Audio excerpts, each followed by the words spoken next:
મિત્રો, ખેડૂત જગતનો તાત કહેવાય છે. કેમ? તમે જુઓ, એ કણ નાખે અને મણ દે, એ મારો ઠાકર દીનો નાથ છે ભાઈ.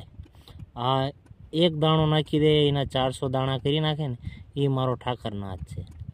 જેમ તમે તમારા થાળીમાં આવી ગયેલું પીરસેલું અન્ન બગાડ ફેંકો છો ને, એમ ખેડૂતને એ 150 દિવસમાં પેદા કરતા વાર લાગે છે ભાઈ.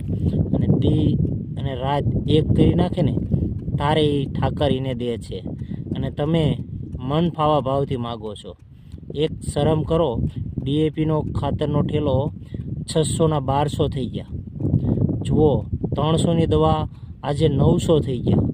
જુઓ તમે, એવું લાગી રહ્યું છે શાકભાજીને દિન પ્રતિદિન વધી રહ્યું છે. ના ના ભાઈ, ટમેટા 200 ને 500ના કિલો હોય ને તો લેવા પડે. કેમ? ખેડૂત